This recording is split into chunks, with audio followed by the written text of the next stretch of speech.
What is going on, Blade Knights? Clawblade here, and congratulations on reaching max level. You put the effort in and made it to endgame.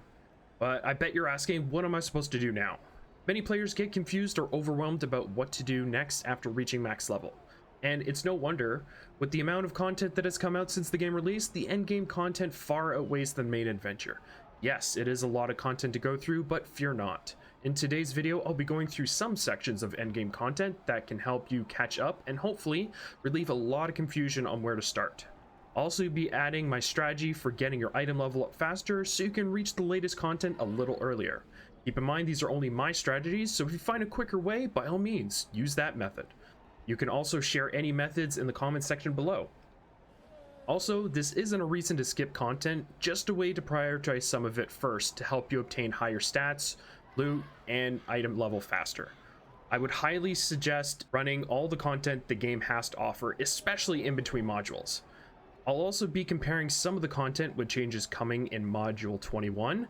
It's not a lot, but I feel deserves some attention, and it might warrant waiting for Mod 21 to drop before tackling some of that endgame content, as it might make anything easier starting it then. If you find this video helpful, go ahead and critical hit that like button, and if you're new to the channel or returning for more content, please consider subscribing.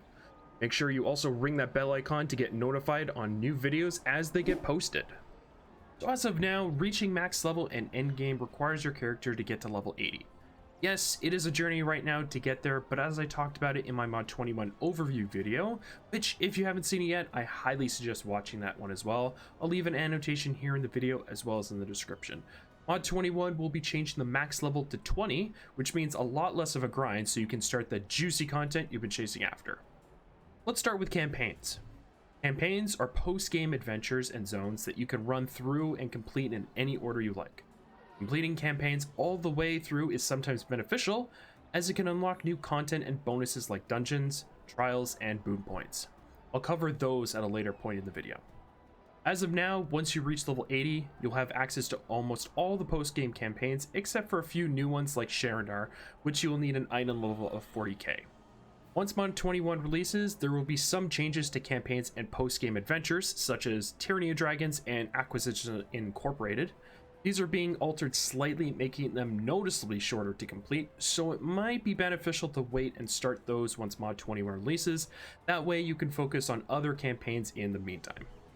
First, a new category will be shown called Campaign Adventures. This is a sort of extension to the leveling adventure you progress through to reach level 20. Here, there are adventures that you have to progress on a linear path. Upon completion of a campaign adventure, you will be awarded various items such as gear, boon points, and riches. Much like leveling adventure, these campaigns can only be accessed once you reach the right item level, which can be seen beside each campaign. Next, we have the Legacy and Active campaigns. These are different than the adventures as they can be started at any time. Be warned though that these campaigns also have an item level recommendation, so you can start them right away. However, it will be more difficult the lower your item level is. Active and Legacy campaigns don't play the same as adventures either.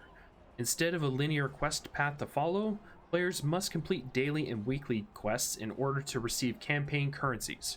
These currencies are used to unlock new weekly quests, gear, dungeons, and boon points. Each campaign here has a weekly haul limit, an amount of currency you can earn each week doing quests. Once you reach the limit, you'll have to wait until the following week to continue further. Unlocking dungeons and trials is probably the biggest motivation to complete campaigns. Aside from completing quests and campaign zones to earn currency, dungeons are the next biggest content that players run, as it provides some of the best loot and gear available in endgame. Although it is relatively straightforward to unlock, each dungeon and trial has its own required item level, meaning in order to run them, you must first attain the minimum item level indicated. There is a workaround to reduce the required item level by running dungeons and trials in a private lobby. This method reduces the requirement by 1,000 item levels. It is usually recommended to run them this way, as it helps create parties for communicating and helping new players out of it if it's their first time running the content. To help out new players, I plan to make some guides in the future for some of the dungeons available, so make sure you subscribe to get notified when those get posted. Now, I've talked a lot about boon points throughout this video. Boon Points are a point system that can help increase stats past their 50% rating cap, up to 90%. These boons vary from flat stat increases to bonus damage against certain enemies to better healing or increases to secondary skills. Boons are set up in a tier system. In order to advance up to the next tier level, a required number of boons must be placed in the lower tiers first. Over time, you will have access to master boons. Once you place enough boon points in any tier, you receive a point specifically for master boons, found at the top level of the page. Only one master boon can be chosen, so choose wisely based on your character type. Another feature at max level you can participate in are legacy campaign quests. These weekly quests are provided by speaking to Cybella, Artis, in the Protector's Enclave. You are given 3 quests per week and involve you visiting older campaigns and either completing quests in the indicated zone, defeat enemies, or completing heroic encounters within the indicated zones. Upon completion, you're awarded with campaign currency of the campaign indicated, bonus campaign currency from a campaign of your choosing, and finally heroes medallions, which can be traded for special resources from Cybella's store. This is a good way to help earn additional currencies for the week so you can complete campaigns just a little bit faster. Now, you have all this content to go through, but what if you just wanted to go to the most recent campaign as quickly as possible? Well, once you reach max level, you'll be around 20k item level. I found the quickest path to reach 40k plus item level is by running through a few campaigns: Undermountain, Valenhaus, and Avernus. Gathering gear from these zones can help boost your item level to a reasonable number. Undermountain mostly for surviving better at Valenhaus and Avernus.